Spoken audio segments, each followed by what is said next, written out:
to the December 13th meeting of the Douglas County Criminal Justice Coordinating Council. My name is Pam Weegan. I'm the chair of the CJCC. I want to pass along a little information regarding how we want to conduct our meeting on Zoom today. We ask that all members please turn on video if you have it. We ask that all members and presenters mute their line when not speaking. We ask that you please identify yourself each time you speak. And if you have public comment to make during the public comment section of the agenda, please use the raise your hand function on Zoom. Recordings of the CJCC meetings are available on the CJCC website after each meeting. Today, we have a couple of new members I'd like to welcome to the Criminal Justice Coordinating Council Board. Chastity Schaefer works closely with our jail attorneys, providing supervision to the peer support staff supporting our specialty courts. Chastity will be representing persons with lived experience on the CJCC. We also have our new municipal court judge, Chris Kopecky. And I don't know if either one of you have anything you want to say to the council before we get started. I'm glad to be here. I'm Chris Kopecky. Thank you very much. Our first item is we'll have an update from our Criminal Justice Coordinating Council Coordinator, Katie Fitzgerald. Hi, everyone. I also would like to extend a welcome to our new members, Judge Kopecky and Chastity. I look forward to their contributions and collaborations in our work.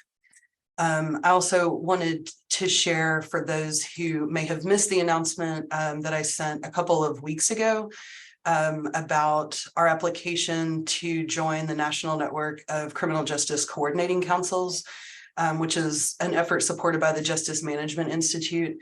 Our application was accepted, and so we join 39 other jurisdictions across the country in this network that really provides a lot of peer support and learning opportunities for people in my position, and also support from strategic planning and reform implementation from the Justice Management Institute staff. And I was hoping to be able to share more information about that and what that more specifically means for our council at today's meeting. But the earliest I could get my introductory call with the JMI staff is actually tomorrow. So I don't have as much as I wanted to be able to share with you all on that. But in the January meeting, I will have more on that. And the last thing that I had wanted to share, we spoke at our last meeting about having the Vera Institute staff present their report, and that's the primary agenda item for today. So today we have Jen Pierce, Sarah Minion, and Bea Habak Singh with us to share their final report of the jail population analysis that they've been working on for Douglas County. This project, as most of you all know, began several years ago, and we're happy to receive their final report and recommendations. Before they present, I would take the opportunity to share a few things about their presentation. Their final report, which several of you had already had, but I did send out earlier today. It's very lengthy, and there's a lot of information in their report. And so I think they've done a good job of being able to condense that for today's presentation. I recognize that many of there may be recommendations in their report that are more appealing and practical than others. They have done a good job of providing a broad range of ideas based in best practice and part of national conversations around criminal justice system reform and managing jail populations. I would encourage us to view this as an opportunity to take hold of recommendations where we as a jurisdiction can begin to dive deeper into continuing the reform and changes we have already made over the last several years. And I would submit that we find ourselves at the point of digging into the muscle to continue bettering our local justice system. And as we begin to think about the next steps of the CJCC, this report is timely in providing us good starting points for those conversations that will begin in January. I would like to thank all of the staff at Vera and Matt Cravens for all of their work on this project over the last several years. This was a significant undertaking, and I look forward to our continued conversations about their work. And so I would turn this over now to Sarah Sarah Minion and her colleagues. Thank you so much, Katie. Good morning, everybody. I'm Sarah Minion from the Vera Institute of Justice. I am just going to share my screen. If somebody can give me a thumbs up, if you can see my screen. Awesome, thank you. All right, well, thank you so much for having us today and giving us this time to present the culmination of what's been a years-long effort of analyzing the jail population in Douglas County. I'm joined by my colleagues Bea Halbach-Singh and Jennifer Pierce, who you will meet momentarily. But first, I want to tell you a little bit about Vera for those of you who are new to us, and a little bit about why we did this report. So Vera is a nonprofit, national nonprofit that uses data and research to drive evidence-based criminal justice reform. We work with community members, we work with justice system actors, and we work with locally and state elected officials. So we actually just celebrated our 60th birthday. We've been around for quite some time. We began with what was the first national bail pilot. And in the decades since, we've been really at the forefront of research around evidence-based best practices and piloting models for reform. As you are all probably well aware, our nation is, in a reckoning with its mass incarceration crisis. You know that we are home to nearly a quarter of the world's prisoners, despite only having 4% of the world's population. Nationally, 1 in 3 Americans has a criminal record, which often comes with many cascading barriers, right? Barriers to housing, employment, food stamps, education.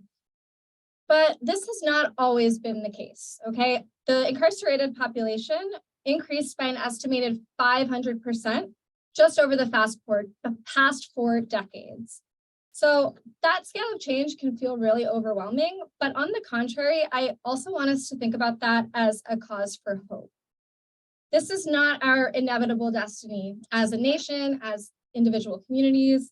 This is the result of very specific policy and practice choices that can ultimately be changed when we take a close look at what our communities are doing. So while the majority of conversations around reducing mass incarceration have focused on state and federal prisons, that's where most people serve their sentence, most sentenced people serve their time. We believe it's really important to talk about the county jail population crisis in this country. Even a short jail stay, 1-2 days, can deeply entangle someone in the criminal legal system. And that's why Vera refers to jails as mass incarceration's front door. We know that every single community has a different, unique justice system and unique context. But the challenges that are facing you all in Douglas are being faced by communities across the country. So that's why several years ago in 2019, when you were all facing a very big decision about the future of your jail, we were asked by community members to bring Vera's research and policy expertise to the table to talk about the drivers of your jail population.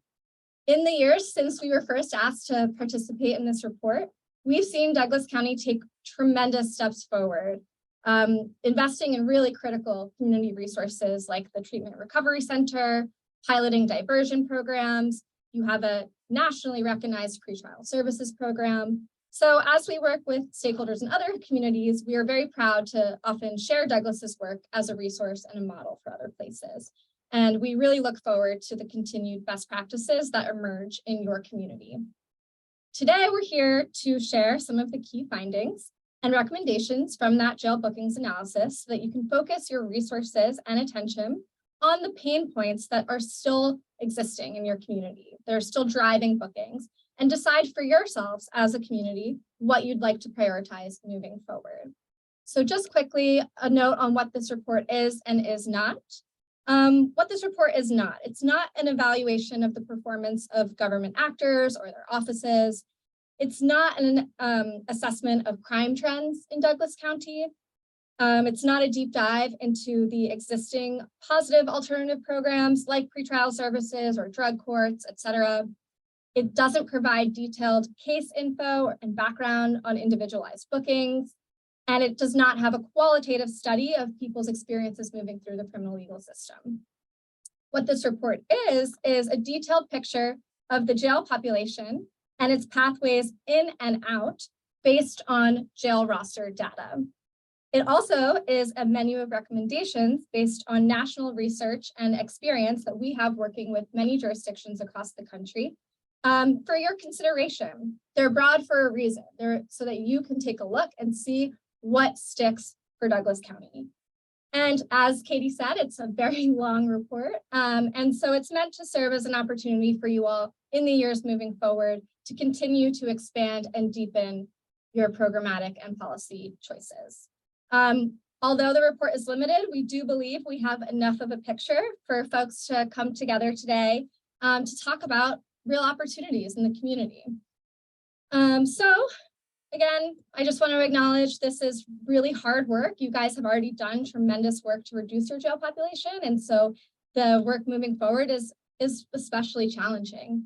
And we were asked to do this because there is such strong interest among both stakeholders and community members in finding ways to further reduce the jail population and improve public safety. I would like to thank each of the justice system actors for all of your ongoing efforts and also for sitting down with us, whether it was in Lawrence back in the spring or via Zoom in the months since. And just want to thank you for offering your perspectives, weighing in on our report, and note that we saw great alignment actually among the different offices around implementing some of these evidence-based best practices. So thank you all for coming to the conversation with curiosity and in the spirit of collaboration. We know that that is going to lead to some truly amazing things moving forward. Again, this is your county. It's your choice what programs you'd like to implement. While this is a very technical tool, we hope that it can serve for a broader conversation, many which we know are already having. A quick logistical note, we're going to be running through a lot of findings and recommendations. We will briefly pause after each policy area recommendation to take any thoughts, questions from folks in the audience on the committee. And then we'll try to keep it moving. There's a lot to get to. If there's time at the end, we'll have additional conversation. And lastly, I'd just like to thank Sheriff Armbruster for making this data publicly available so that we could do this analysis.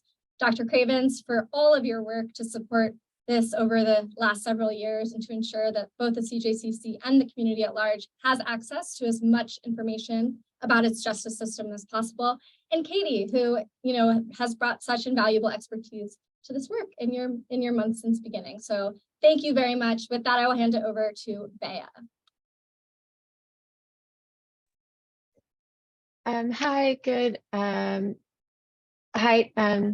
Good afternoon, everyone. My name is Bea Halveksing. Can I get a quick thumbs up to make sure that folks can hear me on the call? Great. So thank you all for allowing us to sit down and talk with you about the report. I'm a researcher with the Vera Institute of Justice. I've been here for about 2.5 years, and I work primarily on issues relating to jails and jail construction, as well as budgets around jails. So up top, we just wanted to first spend a few minutes talking about the data source and our methods and some of the limitations so that we're all aware upfront how these could impact our takeaways from the analysis. As my colleague Sarah mentioned, this report is focused narrowly on what we can learn from looking only at data from the jail's records management system.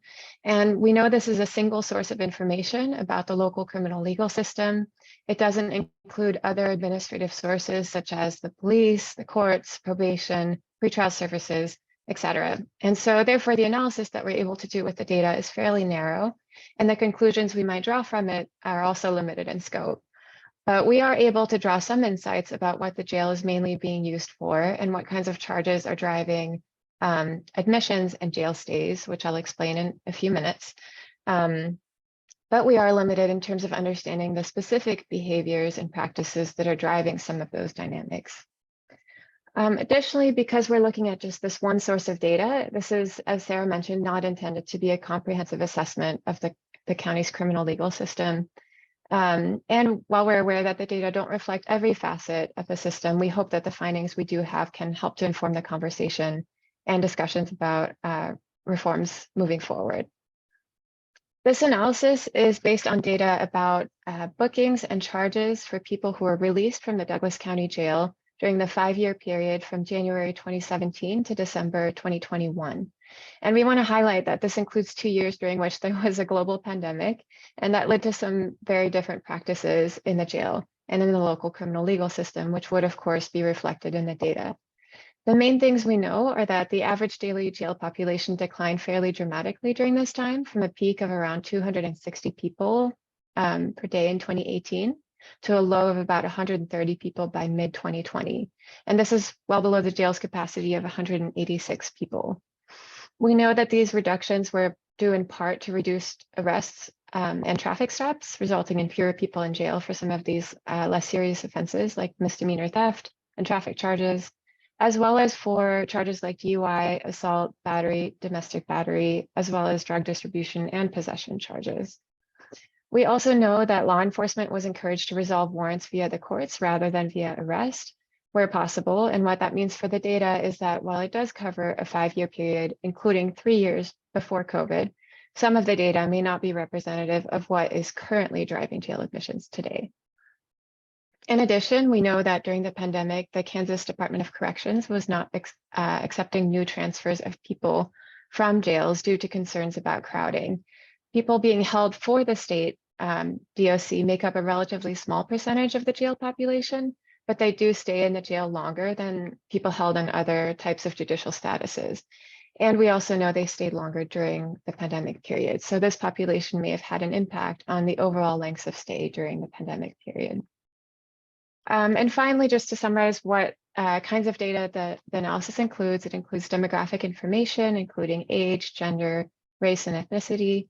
It includes admission and release dates and release reasons, as well as information about the court type and case type for people's bookings, whether someone was being held pretrial or serving a sentence, and information about people's charges and their severity.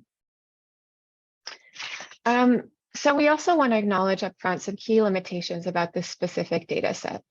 So the first one is that we know many people are booked into jail with multiple charges, and for these people, all their charges are listed on the booking. But the database doesn't specify the most serious charge or the charge that's likely to be the driving reason for the arrest.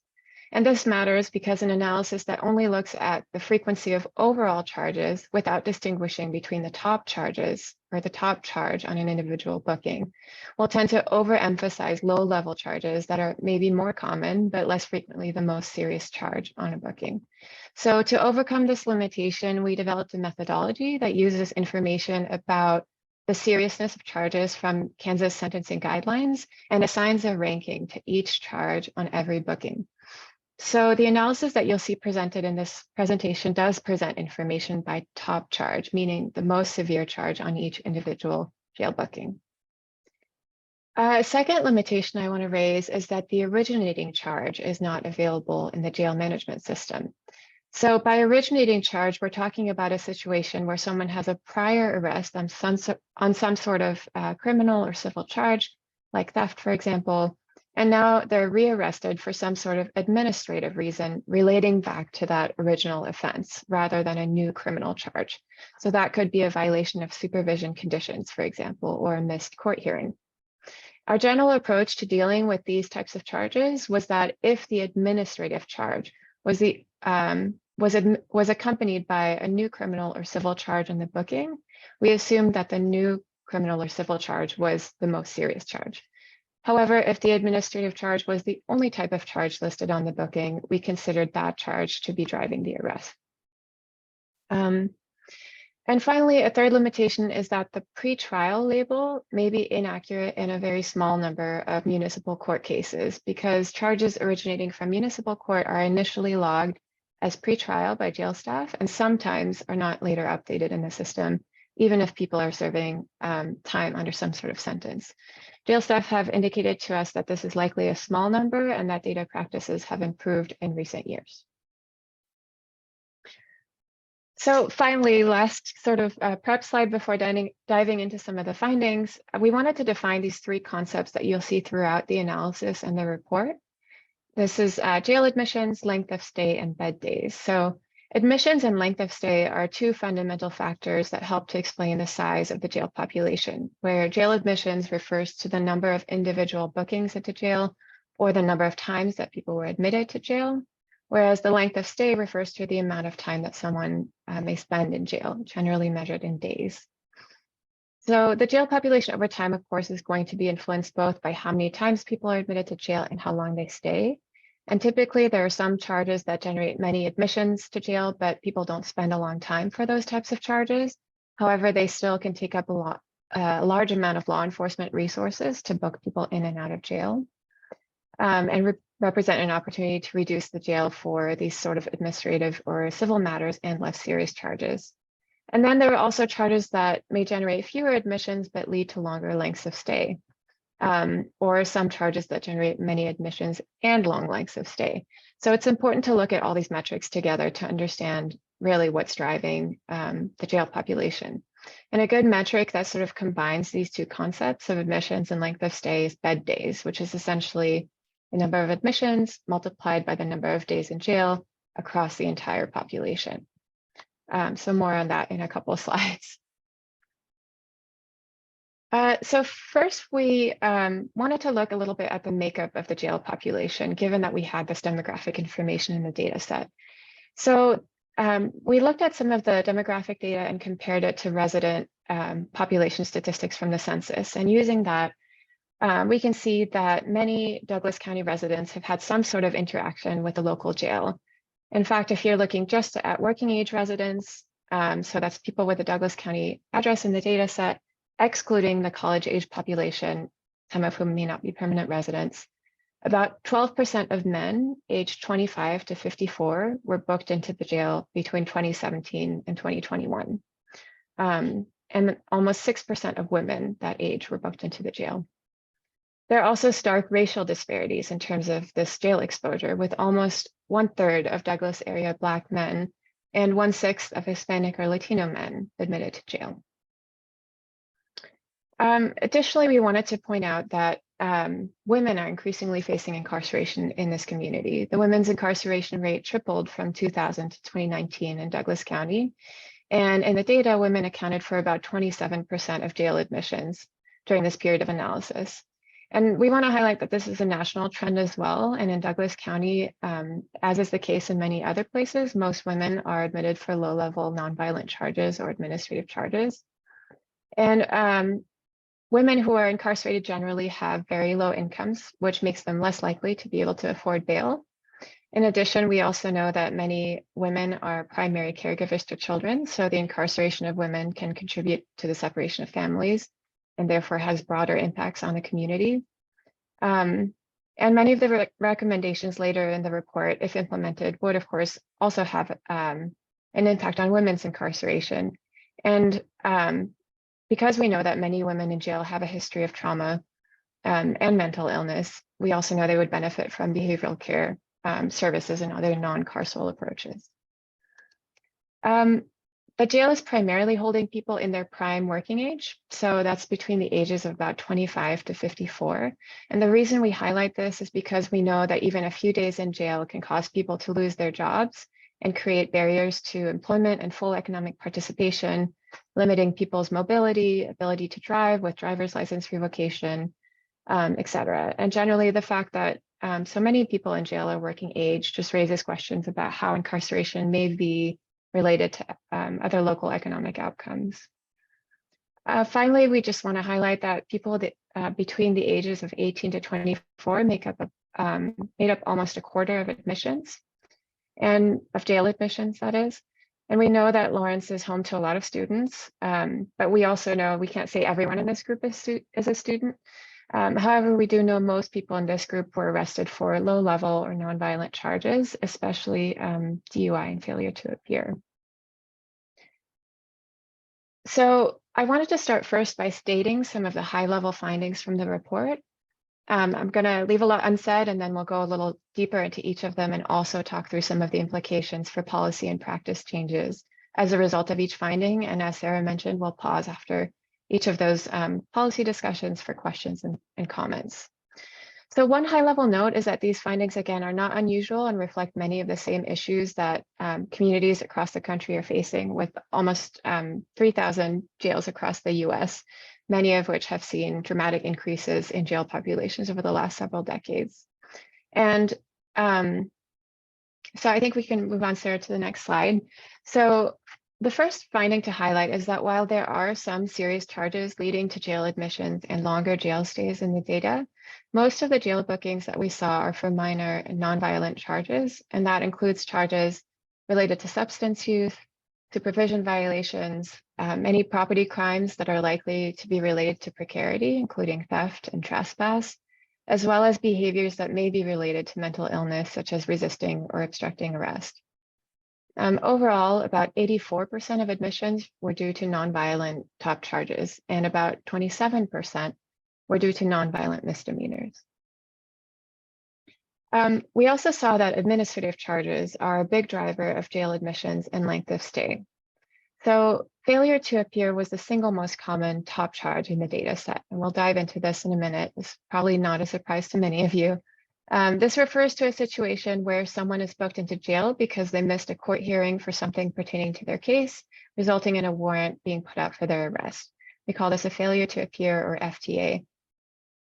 Probation violations were the second biggest contributor to bed days in the data. That means that many people were admitted for violating their conditions of probation, and these violations are contributing to significantly longer lengths of stay for people in the jail.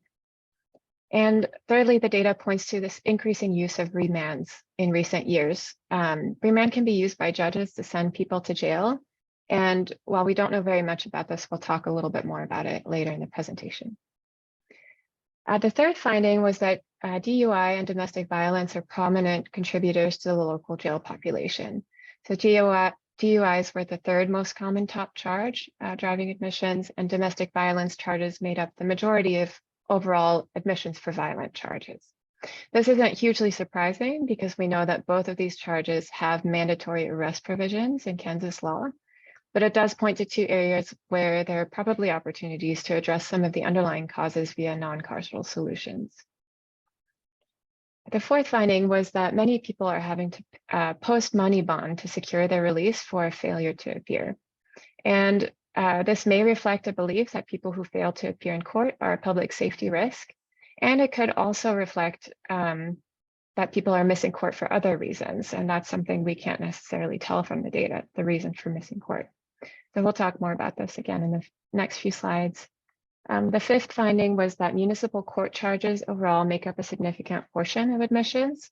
And given that municipal courts deal primarily with violations of local ordinances and traffic-related charges, there's a significant opportunity to reduce the municipal court's contribution to incarceration in the community.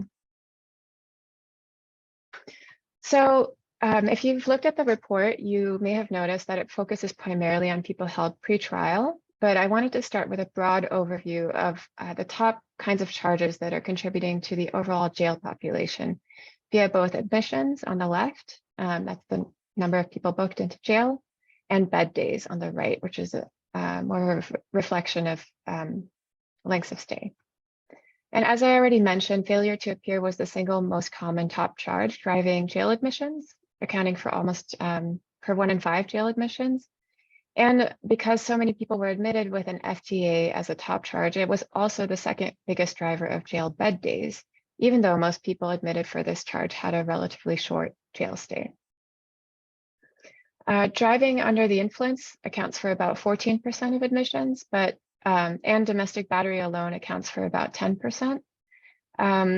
However, both of these charges accounted for relatively fewer overall bed days because most people admitted for these charges spend shorter times in jail. I also want to highlight probation and parole violations together, which account for almost 8% of admissions and closer to about 15% of bed days. This was actually the single biggest contributor to overall bed days because people spend so much longer in jail for probation or parole violation than most other charges. Within drug-related charges, which accounted for about 5.5% of overall admissions, about 4% of this was drug possession. So this excludes cases where there was an intent to sell or distribute drugs. And then within traffic and vehicle related charges, we also want to highlight that driving on a suspended license charges made up about 3/4 of those.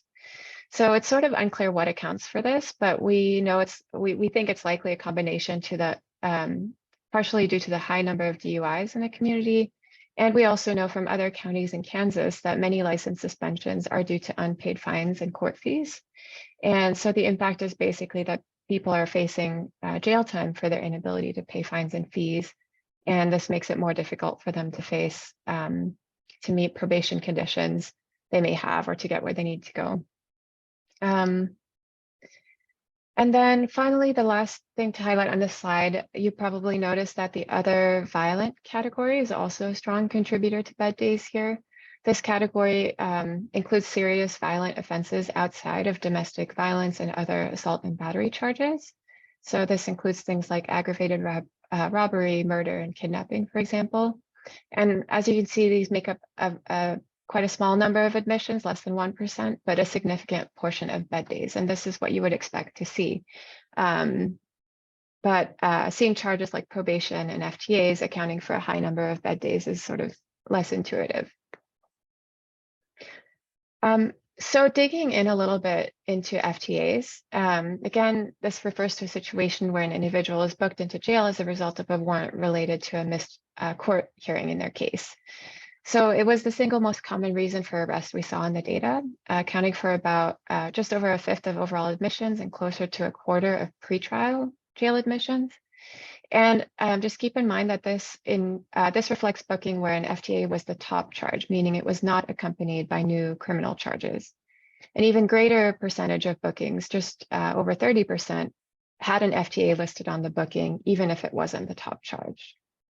I think one thing we wanted to highlight with regard to FTAs was that they were actually the most likely charge to be released with some form of financial bond, meaning people booked in on this charge had to pay money to be released from jail. However, available evidence shows that non-monetary conditions are just as effective in ensuring people's court appearance, and pretrial detention can actually reduce appearance rates and increase the likelihood that someone will commit a new crime. So the use of money bail in FTA cases may reflect the assignment of a risk level based on a previous missed court appearance. And while it's true that some people fail to appear to evade prosecution, we also know that many people fail to appear for other reasons, including barriers such as lack of transportation, childcare, or inability to take off work. And in other cases, they may forget court dates or may not understand the consequences of non-appearance. Another finding we wanted to highlight was that we saw that FTA warrants seem to be frequently related to municipal traffic and parking related charges, often resulting in arrests. So for example, about 40% of admissions with an FTA top charge were classified as traffic cases in the data. So basically, this seems to be a revolving door kind of situation where people are initially booked for a driving or parking related charge, then fail to appear in court, and are then arrested, all the while racking up a criminal record and court fines and fees. So it's also worth noting that this is not a unique pattern in Douglas. Many other places have this relationship between traffic enforcement, FTA, and court fees, and communities have actually also faced lawsuits against this practice. So it's probably the clearest area for immediate policy intervention, given that there are effective non-carceral solutions that exist to help ensure people's appearance in court. The very last point was just that people who live in another county and get a traffic or parking charge followed by an FTA likely are not aware or have forgotten about this charge. So there's potentially also an opportunity to address this via improved notification and reminder systems as well. So I'm going to give you a break from my voice and pass it to Sarah to talk about some of the policy implications. Thank you, Bea. And so I just want to reiterate something that Bea mentioned, which is that it's really important to distinguish between the different levels of serious risk related to missing court, right? So the first and most serious is willful flight, right? This is when somebody intentionally leaves the jurisdiction or tries to dodge the court process. The next is non-appearance by choice, which might mean choosing to go to work or stay home with children or elderly parents instead of attending court, but not fleeing or any criminal behavior. And the point here is that a reminder alone is not going to resolve the situation. The third, as Bea mentioned, is inability to pay fees and avoiding court because of a fear that they will be arrested for not being able to pay. And as Bea mentioned, a significant number of FTA bookings for traffic tickets, which often carry costly fines. We know that, when a lot of people don't show up to court, that's a problem, right? It causes strain on court resources. It causes delays in justice for victims, if there are victims in the case. And it takes additional officer resources when stopping people who have a warrant. So it's really important that we implement responses to non-appearance that actually help solve the problem rather than make it worse, right? Booking people into jail. So a few recommendations that I'm going to highlight that came out of, there's a lot of appetite for these in our conversations with stakeholders, with elected officials, and with community members. The first was to implement a portable court rescheduling policy, which would allow officers, instead of having to arrest and book people for FTA, being able to just reschedule them on the spot. And there was immense support for this across law enforcement agencies. And so I'm hoping we can talk more about what it would take practically to be able to implement a process like this. The next was a daily FTA docket. We've heard that there is a weekly FTA docket that has been really, really successful.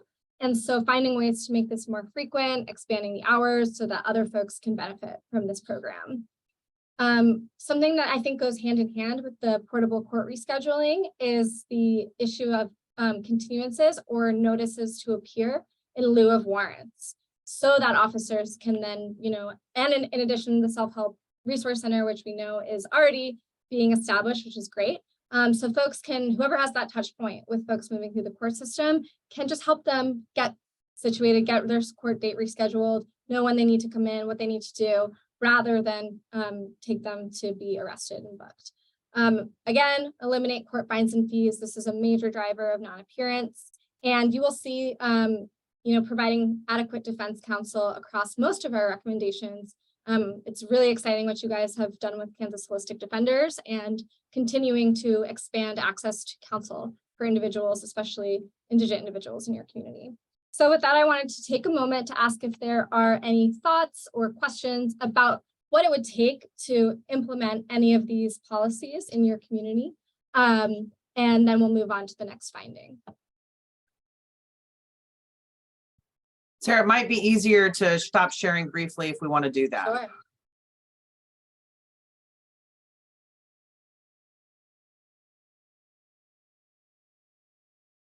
And if nobody has anything, we will happily move on. So just, but I'll give it a minute because I know, sometimes people need to gather their thoughts.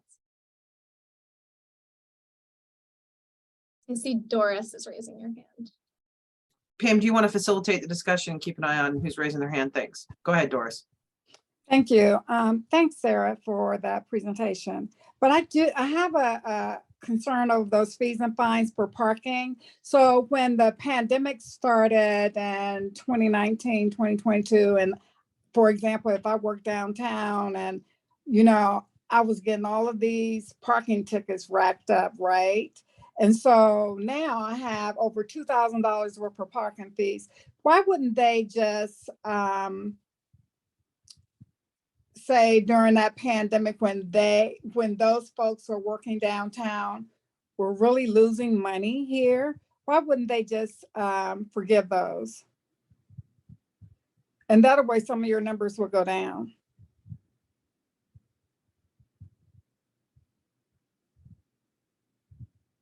That's all. I think that's a good question. Maybe the city commission needs to address.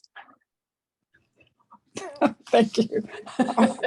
Because I'm like, I don't understand. I mean, because I've been hit up by so many people, Pam, about that, working downtown and then you lose salary and then you have all these fines. And then I wouldn't want to come to court either because then, hey, you don't know whether you're going to jail, then you don't know whether you have a job. I think it's just you're stacking the problem. Interesting thought. Do we have any more questions for Sarah and her crew? Questions or comments?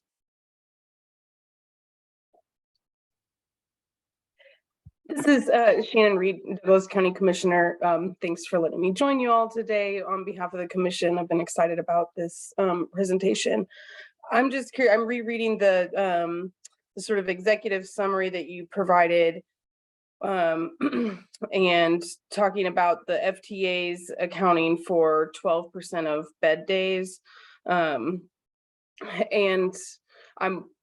that and the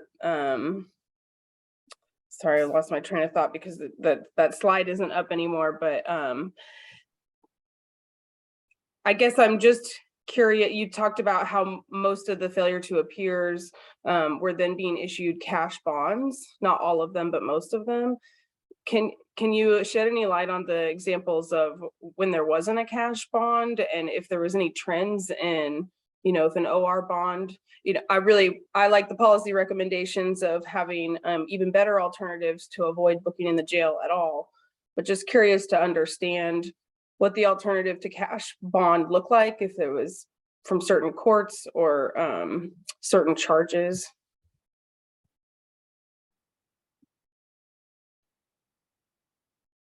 I think this is a question for me. I think that I will point you to the report where I think we do a little bit of a deeper dive on the different release reasons by top charge. So you can see that for folks who were not released, for folks who were admitted with FTAs who were not released on cash bond, what portion were released on their own recognizance versus other types of release reasons as well. I'm sorry, I don't have that in front of me right now, so I can't speak to it specifically, but I know it's in the report. Thank you. Thank you. Chief Lockhart. Thank you, Pam. I had a couple of questions. What counts as a booking? So like a lot of times we'll take folks out, we do a book and release and they're only there for maybe a couple hours. Does that count as a booking or a bed day? So the way that we've done it in the data is that person would be counted. They wouldn't be counted as a full bed day. But so in the aggregate, it's sort of summed together. So they would be counted for a fraction of a bed day. Okay. And then secondly, did you look at how many of the FTAs were booked on an associated charge? So they were arrested for an assault, let's say, and then booked on their FTA as well. Did you call those out? Yeah, so there is a section of the report that does a deeper dive into FTAs and looks not just at people who had an FTA as the top charge, but those who also had other charges listed on the booking. Unfortunately, one limitation of the data set is that we can't necessarily see what the originating charge was on an FTA. So we sort of have limited information about, cases where someone had a prior arrest and then later had an FTA, and now we can just see the FTA. So we think that this issue is partially mitigated by the fact that someone's initial charge would have been sort of in the data set at some point, but it does limit our ability to say sort of what kinds of charges are, leading to FTAs, or for people admitted on FTAs, what are their originating charges? Thank you. Susan. Did you look at all at how the number of FTAs for an individual is? There's their first one, is this their fifth one? Because I know that plays into if they have a cash bond or not.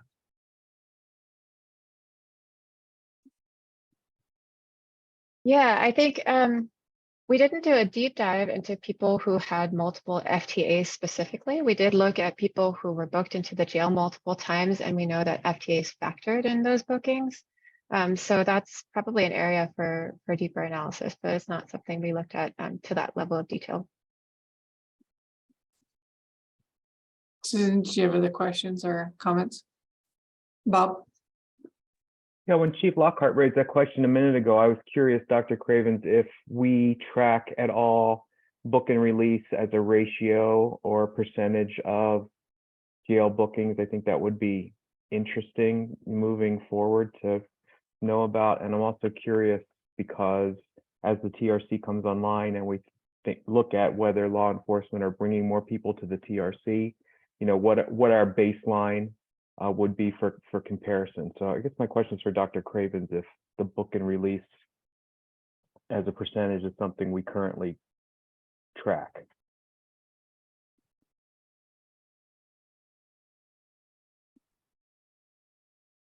Hi, Bob. So you asked if what the percentage of book and releases is?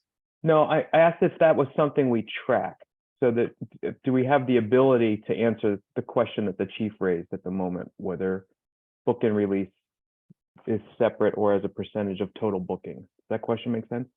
Yeah, absolutely. We do track how long people are in jail, whether it's just, 10 minutes or an hour or 2 hours. So we can certainly track that. And anything that's booked custodially is in the Vera data set.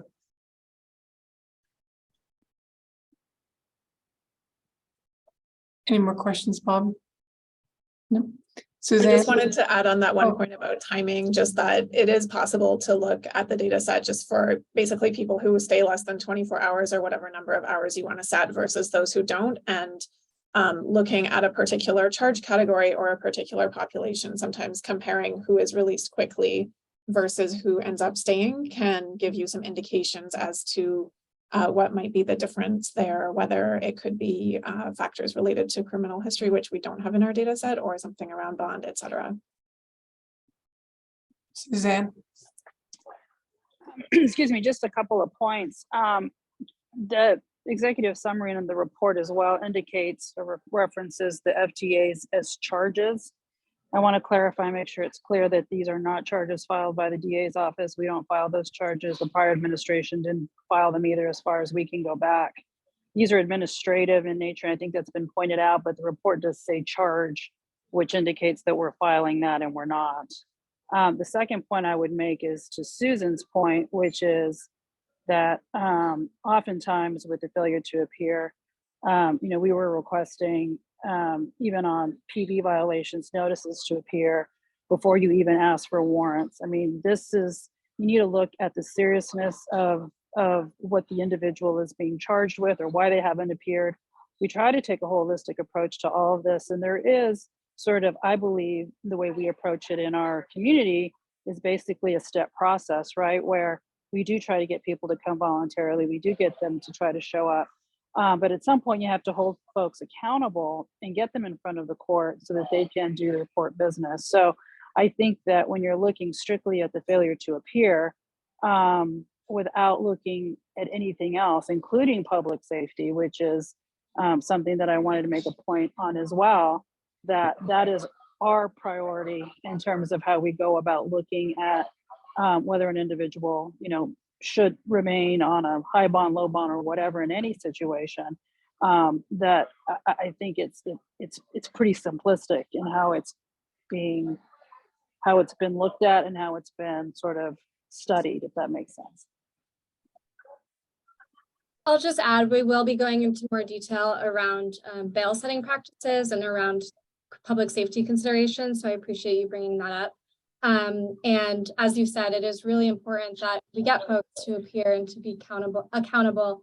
And so I hope you all will take some time to read the statistics that are in the report around some of these recommendations that show dramatic improvements in appearance rates when different approaches are taken together, right? None of these things should happen on their own. It's not enough. But I think for the sake of time, if we can get to the next finding, that would be great.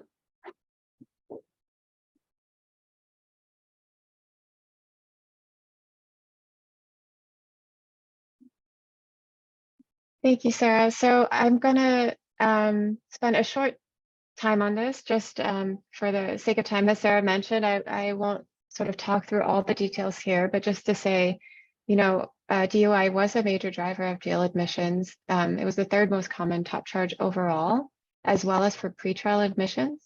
And this charge is typically a Class A or B misdemeanor requiring mandatory arrest in Kansas. Interestingly, we saw that DUI charges account for a high number of admissions, but fewer bed days. Most people were released within less than 1 day, but the sheer volume of DUI admissions likely accounts for a significant amount of resources in terms of law enforcement and jail staff time to book, process, and release people for these charges. The majority of people who go to jail as a result of a DUI charge are released on their own recognizance, and about 30% are released with financial bond. And interestingly, people between the ages of 18 and 25 account for about 37% of admissions with a DUI top charge. Again, we don't know what portion of this is students, but we know that Lawrence is home to a large population of students. So it's worth looking into whether that's a population in which DUI can be addressed specifically via university resources. For example, by providing transportation options to and from campus, providing students with educational resources on this issue, et cetera. And I think lastly, just want to say that we all know that DUI causes serious harm to the community when left unaddressed. And other communities across the country are navigating how to deal with this as well. However, given the high amount of law enforcement resources that are currently going towards dealing with DUI, it's worth exploring whether there are ways to reduce the carceral response to this issue. I'm going to pass to my colleague Jen, who we haven't yet introduced. Maybe you can introduce yourself quickly to talk through some of the policy implications. Hi, everyone. I jumped in earlier. I'm Jen. I'm one of the researchers on the Vera team here. And again, just reiterating what Bea said, we know that DUI is an issue that can cause serious and even fatal harm and deserves serious response, including from law enforcement, and also that some of the penalties around DUI are set in statute. So taking that as part of the framing here, we just want to underscore that jail detention may be necessary in some cases, but it does not need to be the primary or the sole response to this situation. So we just want to highlight a few additional things that the county could consider.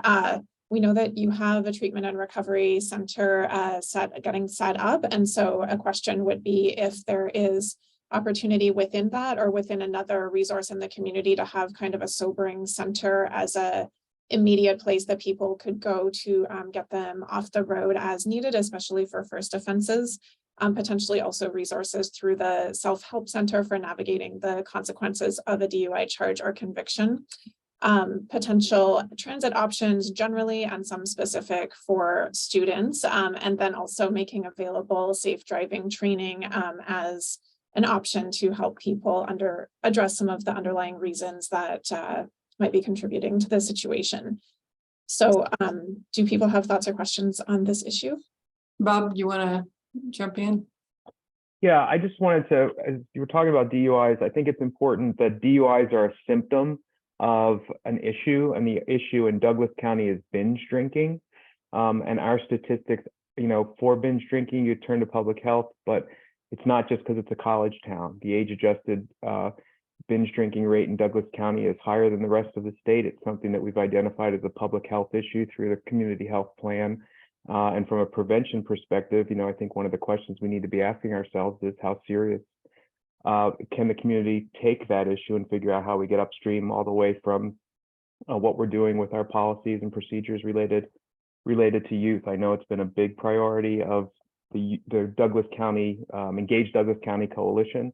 And yes, people will be able to sober up in the TRC, but DECA has been leading the way at facilitating social detox connection, so more than just sobering, out of the emergency room and in the community. I think this is an area where some more conversation that comes to this group is important as we look at doing like a more comprehensive needs assessment for substance use disorder treatment. But again, my colleague Lori Alvarado is on the call from DECA, and she consistently asks that question of what are we doing about prevention. I think this is a good spot where the indications are that there would be value to getting on top of it because we might reduce our DUI charges. Thanks, Bob, for getting on my soapbox for me. This is Lori. I'm not going to. He did well. Thank you.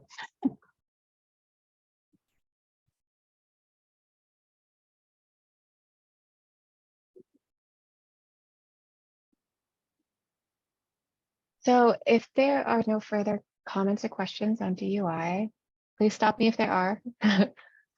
We want to move on and talk about domestic violence. So we saw in the data that domestic assault and battery charges were fairly prominent in the data to the extent that we can see them. So they made up a majority of the admissions where a violent charge was the top charge. It's also possible that some domestic assault and battery charges are listed under assault and battery without the domestic violence flag or distinction. So this could be an undercount. So similar to DUI, this is a charge that requires mandatory arrest in Kansas, but most people are, again, released within 1 day. One interesting finding with regard to domestic violence admissions, where we saw that about 45% of these admissions were dismissed by a judge or not filed by a prosecutor. And so the overall question this raises for us is whether law enforcement as a response is dealing sort of in the most effective way with the problem of family violence in the community, which does seem to be a fairly prominent issue and in need of being addressed via a broader set of resources. We also know from other research that mandatory arrest laws for domestic violence can sometimes lead to the arrest of the survivor, the arrest of the person suspected of causing harm against the wishes of the survivor. It can also lead to unwanted involvement of child protective services and family separation, and potentially lead to increased danger of retaliation. So for these reasons, we wanted to discuss some policy recommendations around addressing domestic violence, which I'll pass to Jen to talk through some of those. So again, we want to underscore here that this is a serious issue that causes serious harm to people involved, and that it does sometimes require involvement of law enforcement and the correctional system. And we also recognize that there are significant statutory limitations or parameters around what can be done. So just within that frame, highlighting some additional options that your county could consider. Sometimes, of course, jail serves as a temporary physical separation for people who need to be separated. And we just want to point out that jail doesn't have to be the only option for physical separation and can have unintended negative consequences, as Bea outlined. So just looking at options for other, whether shelters or other separation options through the Family Resource Center or other service providers we know that that's a big lift and it's a big undertaking, but that's something that could be looked at. And we know the community is really invested in a holistic response to this issue. Also just pointing to options for restorative justice diversion where appropriate, as well as trained crisis responders and other places that people can call that don't involve law enforcement contact if that's not what they want to be involved in. So this is probably a broader conversation for all of the stakeholders in the community, but we just wanted to give kind of a starting point for some additional potential options. So any thoughts or questions on this one for now?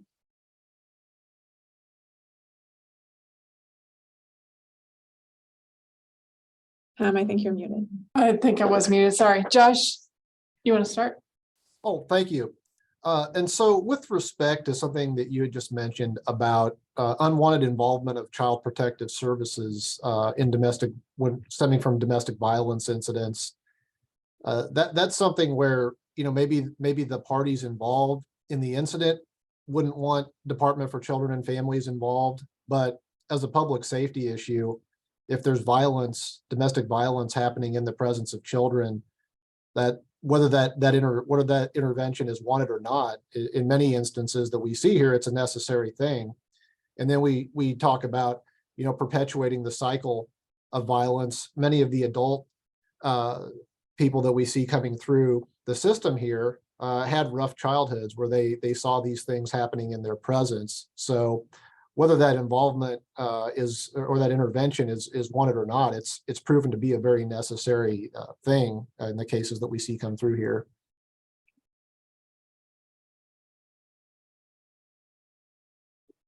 Kayla? She series pronouns, former director of community services at the Willow Domestic Violence Center, current prevention specialist with the University of Kansas for the Sexual Assault Prevention Education Center. Also a facilitator for battering intervention with Satori Counseling Services. With respect to all the work that Bea and Sarah have done, I bet, I know it's not their job to present this, but I think I could also speak to that point that was previously made to what I'm going to ask, is that there is actually a lot of, I'd say, research and stories that will come from marginalized populations that will actually say that it is those same family resources or family services that actually cause further harm for some of those families. And so it actually does not benefit some of those families to make those sorts of reports. But I get that we're talking about something different today. And so my question to you, based on that prevention piece, on that continuing education, were we thinking of including DA, attorneys, judges? I think what's interesting over on the Missouri side is the way that they present and offer trainings for that population as well. And I think even some of those, let's do it as a mandatory piece. So I was just wondering if that was counted in that population. Sorry, I took a lot of time saying that, but I hope that makes sense. I can just say very briefly that the recommendations that we're presenting here, this is certainly not an in-depth report as far as what works in terms of prevention and response to domestic violence. And so these are just some initial indications. So if a specific actor wasn't noted on the slide, that wasn't meaning that they shouldn't be involved. This is sort of a fairly brief thing. And as everyone's indicating, probably merits a larger discussion among the experts in your locality. Thanks, Taylor. Jill? I just wanted to mention, I know a lot of folks know that the development for a self-help center is underway, and that's super exciting. But I also wanted to make sure folks had awareness that the Early Childhood Community Center project has a part of their model that they're moving forward with is to develop a family resource center as well. They received funding to do that. And so I wanted to make sure that folks had that on their radar screens to, when we think about follow-ups, make sure we're including those folks. And I'm happy to help with those connections when it makes sense. Thanks, Jill. This is Shannon Reed, Douglas County Commission. I just, well, I probably have a lot of questions about this, but I'll save them for another time. I want to understand if part of, and maybe it's in the report that I just haven't reviewed in great detail yet, whether or not that the arrest numbers indicate dual arrests. So we talk a lot about mandatory arrest and how that results in many survivors being incarcerated and potentially charged. And historically, we have had issues with dual arrests. So I just wondered if the recent data was broken down in a way that indicates that, or if it's not that granular.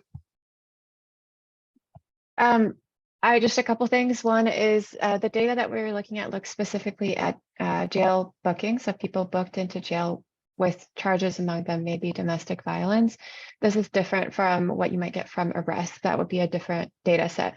But to the extent that your question can be answered using this data, I think it's possible. We didn't do it in the report. We didn't do a deep dive into domestic violence to look at how many people had been arrested with a domestic violence related charge, either as their top charge or among other charges multiple times. I think it would be possible. So I don't know if Matt wants to weigh in at all. Can I just add, sorry, if you're referring to two individuals arrested at the same situation, the same incident by dual arrest, that, like Bea is saying, probably could be determined through looking at time and location of booking and inferring a few other points there, but we didn't do that analysis in the. Okay, thanks. Yeah, and thank you for correcting me on language. I meant bookings.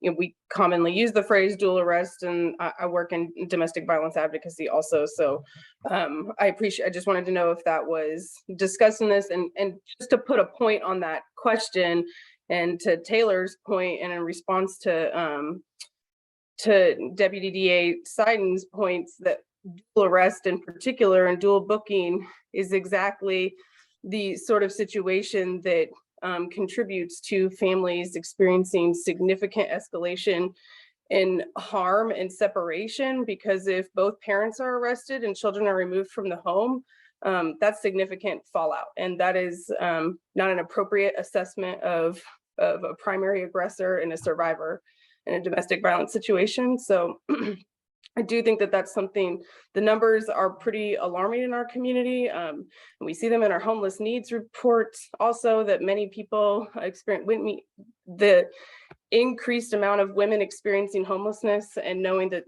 domestic violence is a contributing factor to that. It's a significant issue in our community. So I hope that we do some more granular analysis of that and really look at preventative options rather than carceral options. Thank you, Shannon.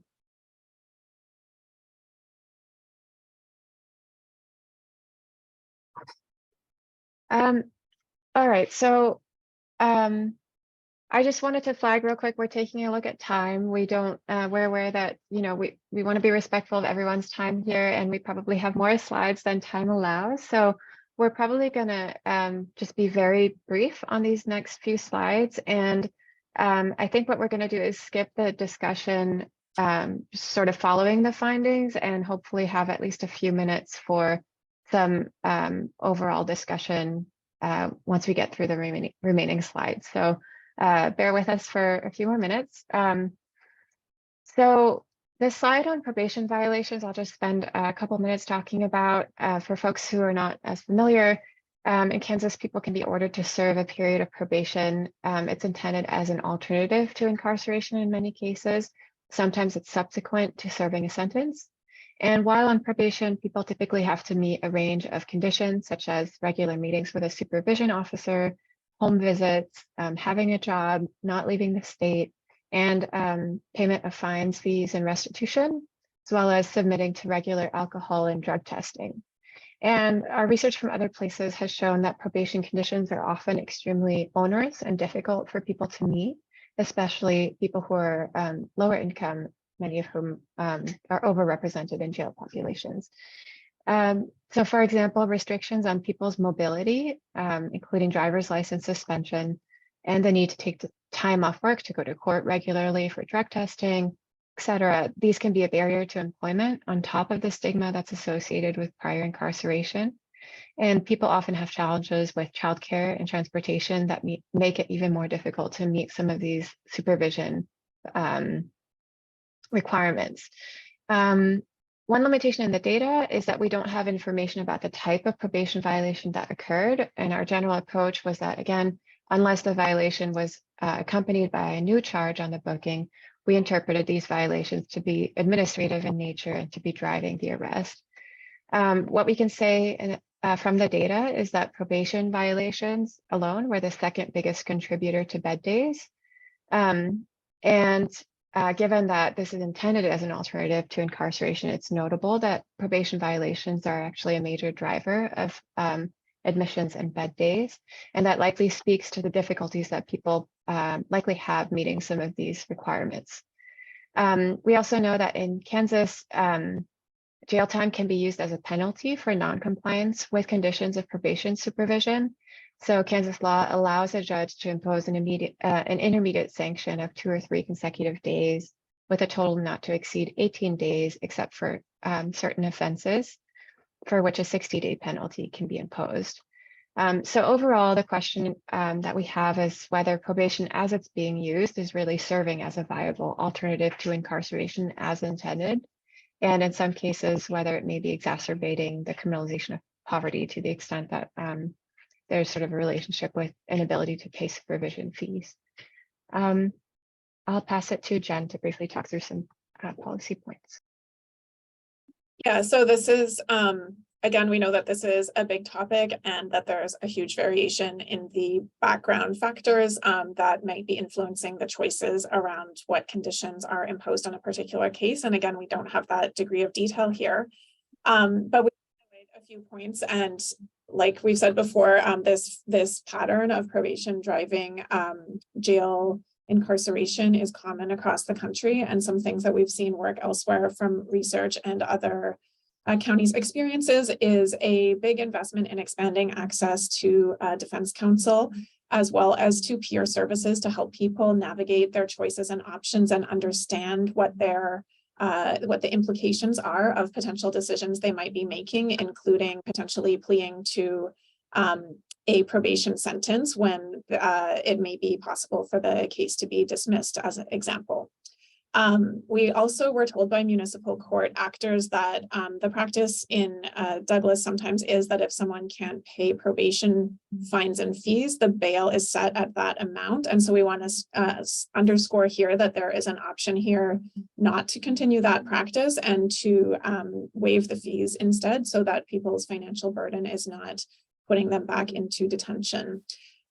We also know that it is the case in some situations that fees are set by state law. The county has the option here to set up, vouchers or other ways to help people who are unable to meet those fees, so that poverty alone is not the reason for non-compliance.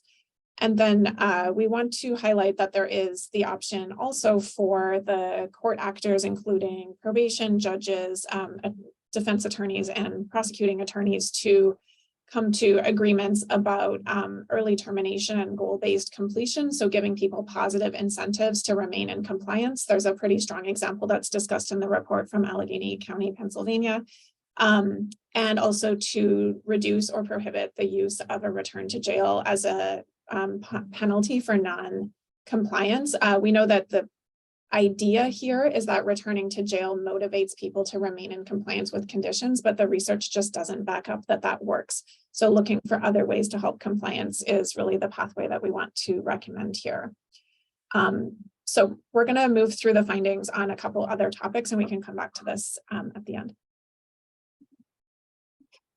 So just to quickly summarize some of the remaining findings from the report. Again, there's much more detail on all of these in the report itself, and we're happy to answer questions, which hopefully Katie can help field as well.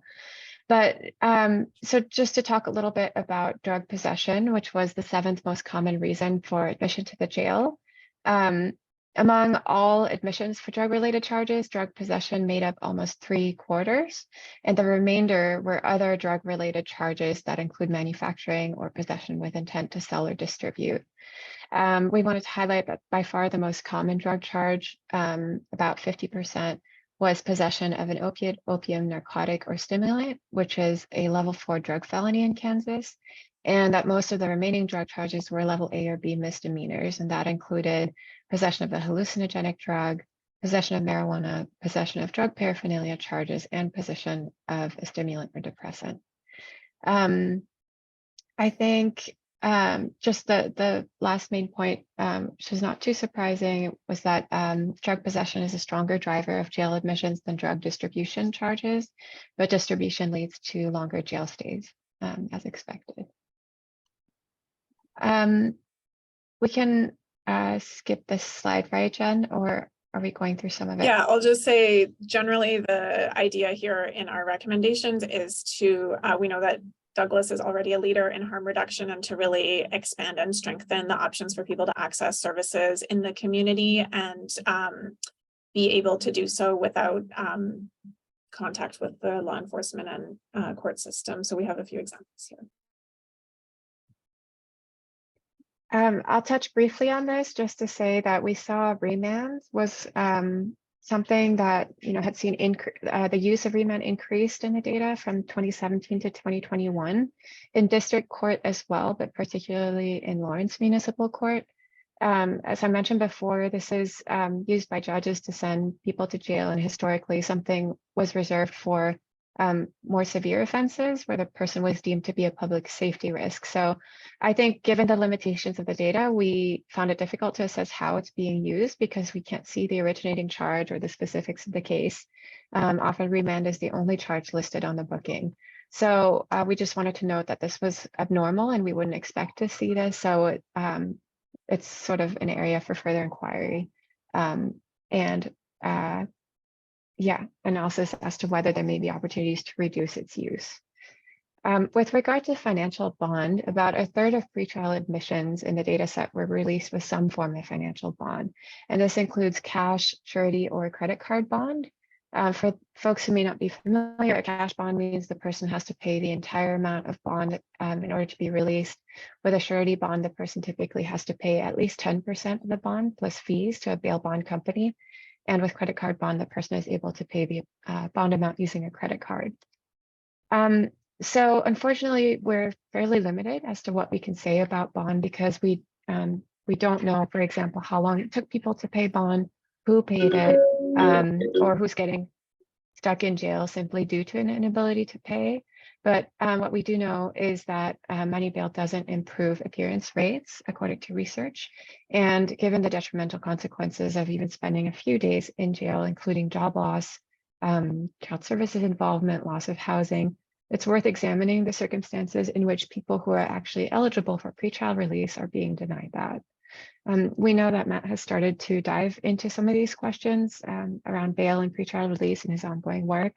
And there's opportunity to do more research to better understand this. Sarah, can I pass it to you? Yes, thank you so much. I'll be quick and brief. I know money bail is kind of confusing as a term for folks who are, do not work in the system or who do not have system experience, loved ones going through the system.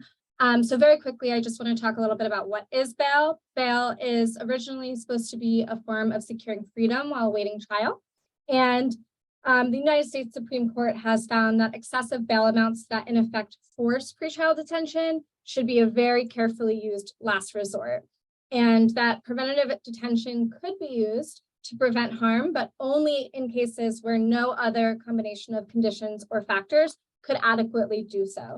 And this is meant to preserve the constitutional right to innocence. So that's, bail in Kansas is allowed to be set for either to ensure a court appearance or to mitigate public safety concerns. I want to quickly talk through what the research and evidence shows that money bail is actually not necessary for either of those things. So first, around court appearance, often it's talked about as money bail provides skin in the game. What we actually know from several places is that people returned to court at very high rates after bail reform was implemented and when people were not actually being given cash bail. So as you can see here, Harris County, which is Houston, Texas, New Jersey, they've both been able to reduce their jail populations dramatically and saw very high return rates. The highest appearance rates actually came from folks who are being given support by community bail funds. So court reminders, rides, voluntary referrals, et cetera, housing, mental health care. And you see that high rate of success reflected in Douglas County's pretrial services program, which is a reason why I think, you should talk about expanding and leaning on that program more. Secondly, around public safety, as the DA mentioned earlier, there are public safety considerations, of course, when you are deciding whether or not to release somebody pending trial. And I think that the court should determine how to decide which bonds are actually meant to be detention bonds, where somebody really is unsafe. No set of conditions could enable this person to safely be in the community awaiting trial, versus folks that, money bond is set and people don't realize that that is in effect a detention bond because people cannot pay that bail. So places like Kentucky and New Jersey that again, instituted mandatory release or eliminated money bail, they saw really amazing decreases in their jail population and did not see a rise in crime or in violent crime as a result. And again, there's a lot more of that in the report, so please do read it. Lastly, some recommendations. Again, I want to highlight that you have an amazing pretrial services program, and so to think about ways you can expand release to that program, expand prejudicial administrative release in cases where people are very low risk. That is a really quick way to reduce the churn into jail of folks who are not actually a threat to the community. Again, providing defense counsel, and it's worth looking into the opposition coming from the DA's office to the pretrial supervision release recommendations that pretrial services is making. Dr. Cravens has done his own analysis on this, and that number is around 29–30%. Okay. Yeah, so this is the last major finding we wanted to touch on. So Douglas County has 3 municipal courts which handle primarily low-level misdemeanors and local ordinance violations.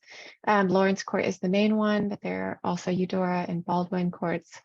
And we looked in the data at bookings where a municipal court charge was the only type of charge on the booking, and those accounted for about 30% of admissions in the period of analysis. This is an underrepresentation because we know that people also have a combination of municipal and district court charges in some cases. Basically, we don't have a whole lot of contextual background about these cases, but we know that about 1/3 of them were classified as traffic cases, and about half of those had an FTA top charge. So it seems like the sort of relationship between traffic enforcement and FTAs and warrants is fairly prominent with the municipal courts, or at least it was in the period of analysis. We also wanted to point out that the use of remand by the municipal courts has increased in recent years fairly dramatically. So it's worth looking into that issue specifically, how remand is being used in the municipal courts. Sarah? Yes, and most of these recommendations reflect the same ones in the failure to appear side, so I'm not going to go into much detail, but I will highlight the efforts that are already underway to amend the municipal code, to have conversations around what, as a community, you think should or shouldn't be a criminal legal system involvement. And the rest of these are reflected in that FTA slide. Bea? Okay, so just to bring us home, I know we've gone through a lot of information, and so we just want to briefly touch on next steps and what implementation of some of these policies could look like.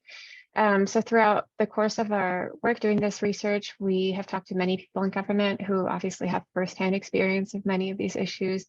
And it's clear that many people in the community have already begun initiatives to try to meet some of these challenges and are open to implementing some of the policy and practice changes that we've recommended. However, these discussions won't sort of automatically translate into a clear implementation plan. And so it's also sort of clear that the policy solutions we're recommending will require a more concerted and sustained coordination between agencies to address sort of the various components involved in these reforms, including funding, structural changes, institutional changes, and so on. So in the report, we include a list of some of the sort of basic things that any implementation or monitoring plan should include. I think our general recommendation with regard to how to implement some of these changes and sort of take this further is to use the CJCC process to generate working groups that would bring together relevant groups of people to tackle some of these issues very discreetly. So the process would initially require the community to identify policy priorities that you want to tackle and develop goals in partnership with community on what outcomes you all want to see. And then importantly, developing a way to evaluate the impact of those policy changes and a process for tracking what challenges you come up with along the way. While this report can sort of serve as a baseline, the evaluation process should involve a mechanism for looking at some of this data on a regular basis, perhaps through MAT, in combination with data from other agencies, of course. And it may also be worth exploring partnerships with other groups that have capacity to do a more rigorous evaluation plan that might include, for example, qualitative studies of understanding and learning from people's experiences of the criminal legal system and diving into some of the more detailed questions that folks raised on the call today. We want to particularly highlight the importance of community engagement in this process. I know that Katie and the CJCC are already doing the work to find out what some of the areas of priority are and where there's already alignment among government agencies. And we understand that at some point, there'll be an opportunity for community members and residents to be part of designing these solutions. So we encourage you to really get involved in that way, particularly people who have direct experience of the local criminal legal system and can really help to inform what the solutions should look like, what progress should look like. So with that, I think I will pass it back to Katie to take us home.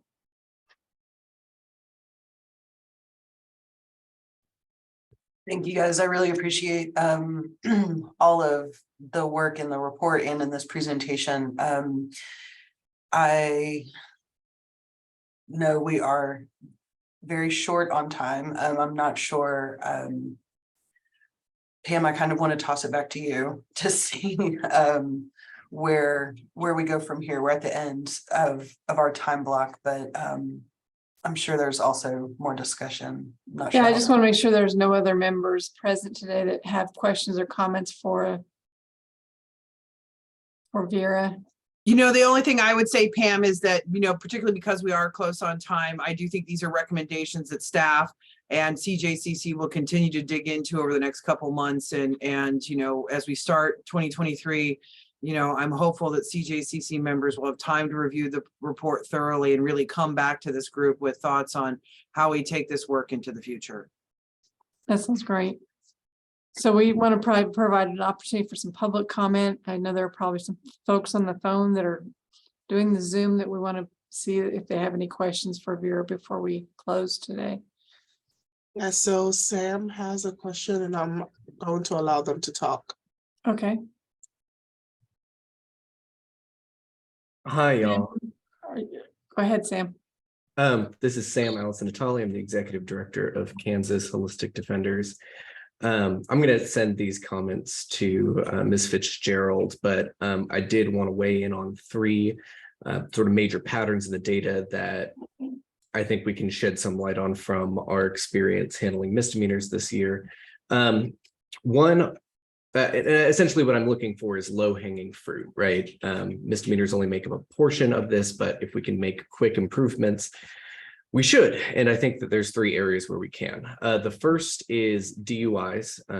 As was highlighted, DUIs make up a lot of the bookings and jail stays. Now, the law around DUIs changed in July of this year, partially at the urging of the sheriffs in the state to remove the mandatory 48 hours in for first-time DUIs. There's good case law that indicates when there is a change in the DUI statute that's beneficial to defendants, it's intended to be applied retroactively. However, it's been the position of the DA that this is not a retroactive change, that essentially if somebody has a pre-July DUI, they are asking for that 48 hours to be imposed. And our position is that it's intended to be retroactive. The legislature acted because everyone is tired of these 48-hour stays on first-time DUIs. And so I think one thing that we could do is looking into, does this really need to be retroactive for pre-July 2022 cases? Can we not impose that mandatory 48 hours? And I believe that we can. Relatedly, the new law also allows for a waiver of the previously mandatory minimum DUI fines and fees on completion of a MAD VIP program or drug and alcohol class. It's a great change because these mandatory minimums may mean that people are being revoked on their diversion or probation because they can't pay these. However, I don't think anyone has a good process right now as to how people are supposed to take advantage of this. I think having the court, DA and municipal court put our heads together about how we can take advantage of this ability to waive some of these mandatory fines and fees on a showing of completion of the required treatment or programming may prove beneficial. Second, turning to probation violations. I think one problem that we have here is that the underlying sentences on probation for misdemeanors is too high. Typically, the plea offers that we get are a sentence of probation with the maximum possible sentence as the underlying sentence, 6 months on a B, 12 months on an A. This is excessive often because if you had a level 8 felony, you would be getting 8 months as the underlying sentence, but on a misdemeanor, you're often getting 12. And this means that when people fail on probation, the underlying sentence that they're serving is often many times longer than anyone would have imagined them serving if they were just asking for jail time up front, right? And so I think one way that we can make a dent is looking at what are the underlying sentences on the back end that are being requested or imposed on the front end and thinking more carefully about, okay, if somebody does fail probation, what do we really want to have happen then? Of course, under misdemeanors, you can ask for resentencing, but we're doing that, and often those are being granted because everyone recognizes that 12 months or 6 months would not have been the judge's preference to impose on the front end if just jail time was being considered. Secondly, also on the question of probations, oftentimes when we go to court on a first-time violation, we're stipulating to those violations, setting it out 60 days to come to compliance, and people are being granted bond. But depending on when you happen to be arrested, you can be serving in, up to a week waiting for the next PV docket, in which you're very likely to get bond at that PV docket. And so there's a handful of jail days there that are just happening because we're not reviewing the bond question until it goes in front of the PV docket. And I love the PV docket. I think it's great. I think we should keep doing it, but examining how we can maybe make some of these bond determinations sooner, if that seems like where it's going. The last area, domestic violence. We have a lot of cases that come through in a mandatory arrest on a DV charge, in which we ultimately prevail on a motion to dismiss based on Kansas's stand your ground self-defense immunity law. An interesting feature of this law is, and it's clear within the statute, that the immunity from prosecution doesn't just mean the case gets dismissed, it means there should not be an arrest. However, based on my review of the body cam footage of law enforcement, it seems that officers are operating under the assumption that if there's probable cause to believe that a domestic violence offense occurred, they have to make an arrest, and they're not making an account at the time of whether or not there is self-defense and whether that immunity should apply.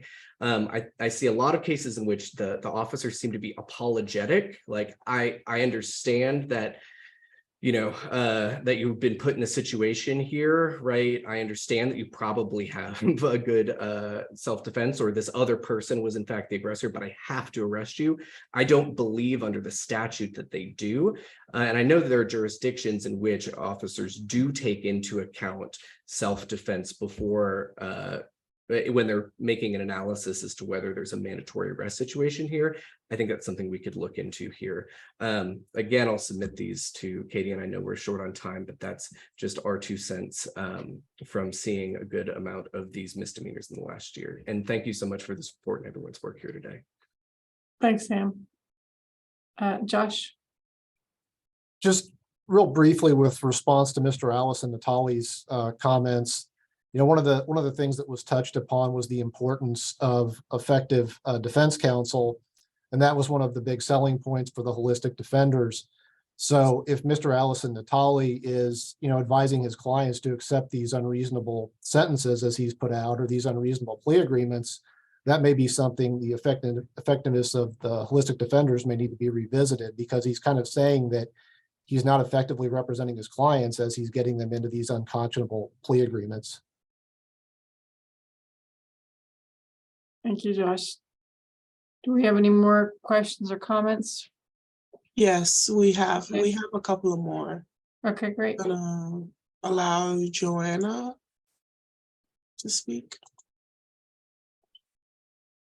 Hi, this is Joanna Heriter, pastor at Peace Mennonite Church, working with Justice Matters, and I've had the privilege to meet with many of you in that context, and I just wanted to say a hooray and thank you for all of your work and for the work of Vera Institute. This has been a long time coming, and I'm really heartened to hear the discussion and the plans for moving forward, and to just let you all know that I personally, and I know all of us at Justice Matters, are eager to see how we can help and how we can support moving forward. And I know there are a lot of resources in the community, even beyond the CJCC, particularly when we look at specific areas like Bob mentioned with the DUIs and with domestic violence. And so I would hope we could have some working groups, even outside the context of the CJCC, that could be reporting back bringing in more community members with expertise in these areas to deal with the specific problems that we identify as priorities. So thank you all very much for your work and your time here. Thank you, Joanna. Sheriff Armbruster. I tell you what, can I just hold a place at the end? I'll let the community members say their piece, and then I just want a couple minutes. Thank you. Okay. I'm inviting in Martin.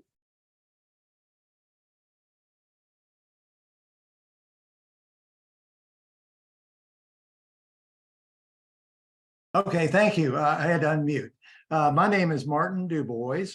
I'm a longtime resident of Lawrence, and I'm here along with Joanna and another dozen or so folks from the Justice Matters Jail Alternatives Committee.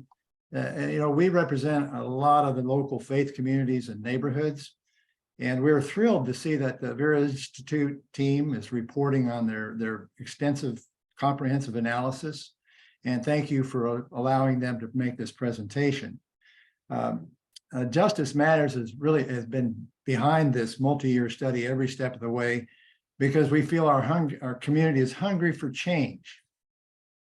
And I know that all of you at the CJCC are working on many of these issues really, really hard. But we just got to find more ways to stop criminalizing poverty, and we must stop the criminalization of mental illness and also of the color of one's skin. We just got to get moving on it, move away from incarceration as a first solution. And we got to address these issues head on at their roots. And this report has many specific data-driven recommendations that we feel, if implemented, would reduce our jail population. As Katie Fitzgerald stated in her introduction, we all have a huge opportunity before us, an opportunity to buck the national trend of rising incarceration rates in small communities like the city of Lawrence and the county of Douglas County.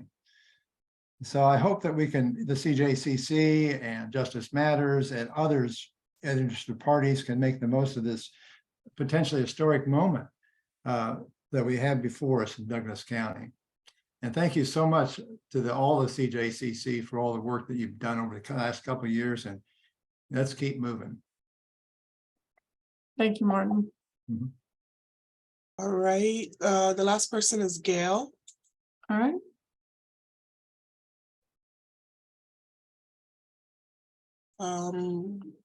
Gail, are you there? You may be muted.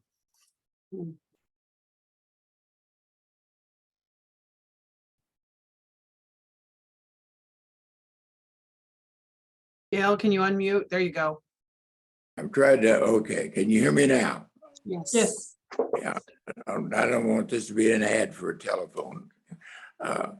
My name is Gail Hughes. I've been in the county just a year, but criminal justice has been my career. I spent 55 years in the criminal justice system, 15 of them for consulting for the U.S. Justice Department. You have a gift given to you. Implementation will be so important. And I think the idea of having citizens in this community involved is unique in itself, because I've done a lot of this, and having individuals that are willing to give their time. Don't pass up this great gift that's been given to you to really make Douglas County a leader in this particular area. Thank you for giving me these few minutes. Thank you, Gail. That's, anybody else saying it? Is that it?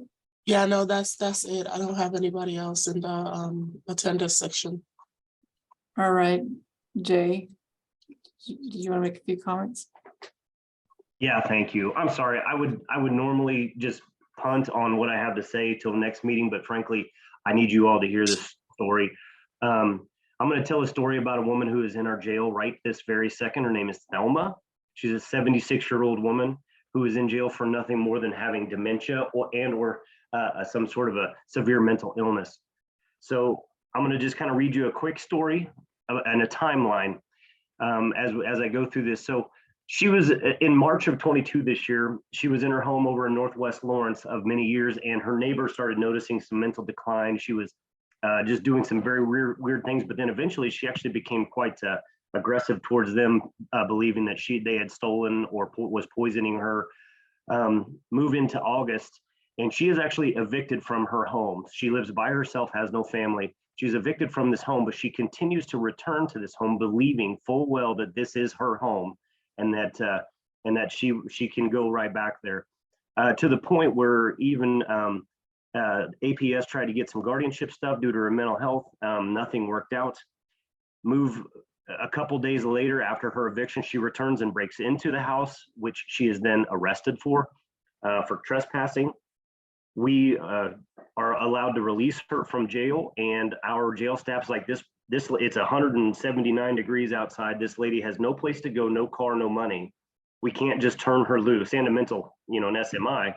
So, well, Carrie Nice, who was on this call, comes in on a Sunday to help this woman, and we end up eventually paying for her to stay in a hotel for weeks, if not up to a month, with the help of Bert Nash and some other local folks. But our reentry staff started working with her daily and checking on her, taking her to get groceries, taking her to Just Food.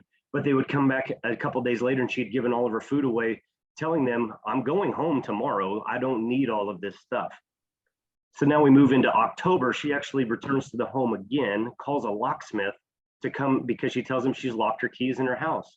And any locksmith would believe this woman.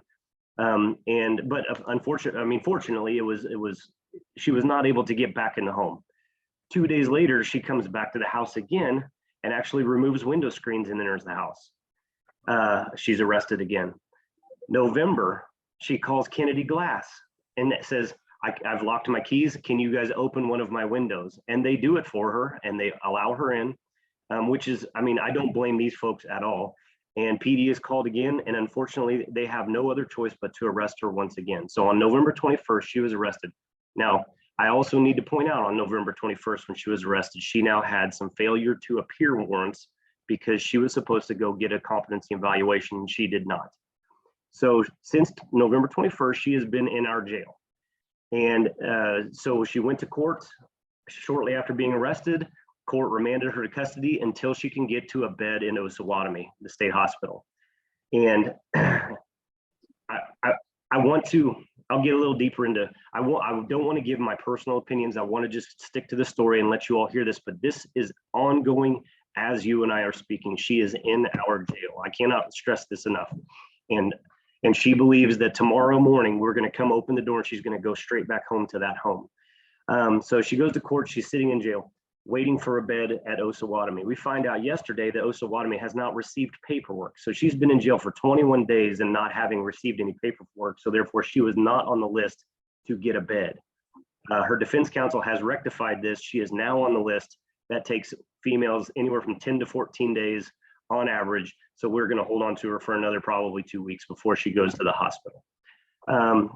My whole point is that this county that we live in is the most progressive county in the state, and I believe in the Midwest. And we are doing this whole last hour and a half has proven that we do the hard work, but Thelma has blown a gap wide open within our system, has shown how our system has victimized humans. And the only place that she could go was jail. That was the safest place for her to be. So she has been, so my staff every night and every morning has to stand there and explain to her that she's not going to be able to go home. She sits there with her blanket rolled up on her lap and tells them, can I go home now? And we have to tell her day in and day out, you can't go back to that house. You have to stay here. You have to go to the hospital. I can talk about my personal frustrations having been involved in this and the utter lack of I think the word that was just used is quite good, unconscionable reaction from some of the partners when it comes to this case. But again, the facts are the facts. She's been in jail for 22 days, looking at another 10 to 14 at least, and she doesn't belong in jail. She is not a criminal. She is not hurting. She is not dangerous, but she does not belong in jail, but she has to be somewhere. She is not the only person in this community who has dementia but yet she is not able to use those resources because she doesn't have the family money or standing to go to these long-term care facilities where, you know, many of us privileged folks would be able to send a family member. So she's in jail. So I don't tell this story to point fingers, but I've been on the CJCC for now 2 years, and there's 20 of us talking heads on this who would talk about these issues and these systems as if they're two-dimensional, and that these people are just created and live and work in a vacuum, and that we have these cookie cutter fixes on how to get them through and out of our system. But yet this is a case where we have a real woman, human in our jail, and we cannot help her. We can do nothing for her except just try to be nice to her. And that's, I can tell you that we love her. We love her like a family now, because she is it's so heartbreaking. So I believe that a case like this is exactly what this CJCC was built to look into and try to fix. It's our job to protect the humans who are involved in our systems, and we need now to protect them from our systems. So I'm not asking for comments, questions, anything today. I'm not trying to, I just want to bring the real life stories to you all from here on out, because I feel like that is where the work can be done. And this lady has really, she's just shined a light in the darkest corners of our systems that none of us really either knew, in my case, or maybe some knew but weren't able to fix. And so now the time is here for us. We have the best people in this community on this call today who can do this work. So I'm with you. I'm ready to do it. But I also want to warn you, one last thing is, you all are probably thinking, well, the TRC, the Treatment Recovery Center, would have, could have, maybe should have been there to help this woman. I'm not here to, I don't even want to hear about it, because it's not an option. This all happened before that was even ready to be opened. It's maybe here soon, or when it gets up and running, this will be something, but right this very second, that's not even an option. So I don't think that it's even worth wasting our time talking about it. How do we get this lady off to the help that she needs and out of jail? And then how do we keep her safe for the remainder of her life and keep her peaceful? That's what I'm here to talk about. So yes, I'm excited about it. I'm passionate about it. I'm frustrated and deeply hurt over some aspects of it, but it is real life, and we're here to. It's a time for us to, as a group, to kind of take the stand and make this thing right. So I'm signing off. I'm sorry that I kept you all so late, but I felt like this story had to be shared. So that's all I have. Thank you so much, Pam, for calling on me and giving me an opportunity, and Katie for putting me on the agenda. So that's all I have. Thank you so much. Thank you, Jay. It's a very sobering story.